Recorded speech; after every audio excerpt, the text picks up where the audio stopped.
Okay, in this video we're going to cover a few quotient.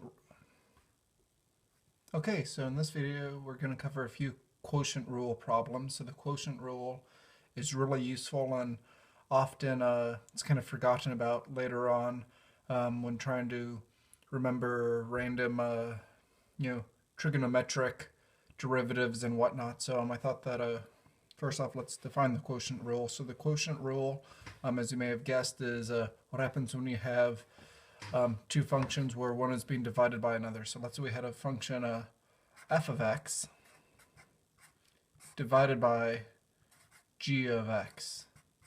And we're going to call this whole thing h of x. And we want to define h prime of x. So h of x is going to be some sort of complicated function. That's the quotient of two functions. So there's probably not going to be any shortcuts of how to get around this. Obviously, if f of x or g of x were certain numbers or just a integer or something simple, you may not have to go through this whole process. But for certain things, it's required. So let's say we want to define something like let's define this as f of x and g of x as being f of x can be sine x and g of x is going to be cosine x.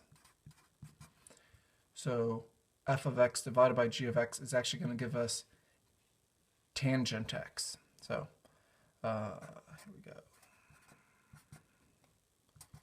Equals sine x over cosine x.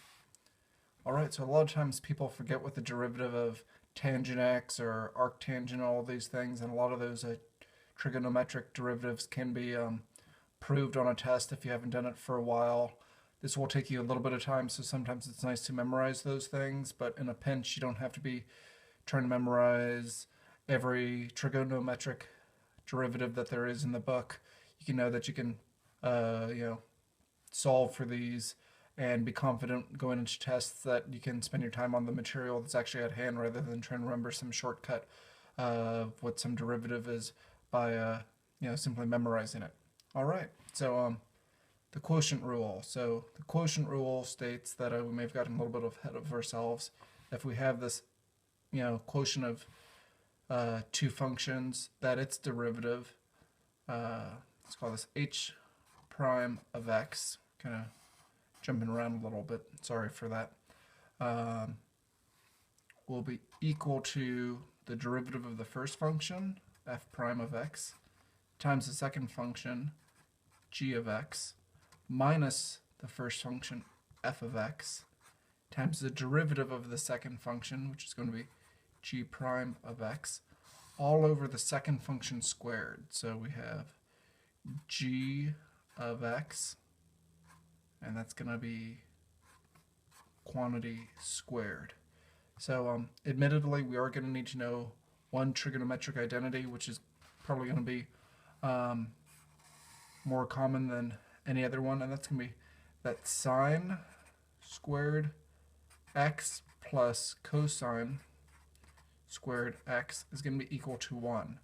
And that comes up a lot in calculus. Sometimes they just want you to remember one trigonometric identity, and more times than not, that's going to be the one that teachers will put on tests just to make sure that you can kind of extrapolate and think back to your geometry days and remember something from that. All right, so let's get started and start plugging away. So we need to know what the derivative of sine and cosine are to solve this problem. So the derivative of sine x, let's call it sine x prime, is going to be equal to cosine x. And the derivative of cosine x prime, the derivative of cosine x, is going to be equal to negative sine x. So this goes in that big circle. I'm sure you've covered it in your class. Sometimes this is nice to even write out when you're starting a problem that's going to be as long as one of these. All right, so let's start plugging these things in. So we know that h prime of x is going to be equal to the derivative of the first, which is going to be cosine x, times the second, which we have cosine x. And we could put cosine squared x. Sometimes it's nice to leave things where we can see all of them till the very end. All right, then we have the first, which is going to be our sine x, times the derivative of the second, which is negative sine x, found here. So negative sine x. All right, I'm going to put that in parentheses. So, and then the bottom is going to be cosine squared x.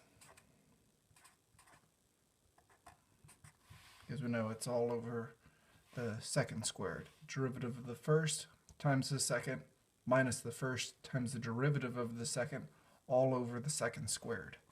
All right, so we know that we've got this double negative sign that's going to wind up being positive. We can get rid of that guy in there. So we have cosine squared x plus sine squared x all over cosine squared x. And that looks a lot like we've got our sine squared and our cosine squared in here. Order doesn't matter, based upon the addition property. And that's going to be 1, which is all of this over here is just going to be equal to 1. So we can replace all of this here with 1. And then we got our cosine squared x on the bottom. And that's our answer. So that's going to be equal to the derivative of tangent x. So if we can find tangent x prime, 1 over cosine squared x. So if you're ever in a pinch later on and you find the derivative of tangent, just know that you can use the quotient rule. This took up almost my whole page. We'll do some more quotient rule problems in a following video. As always, thanks for watching.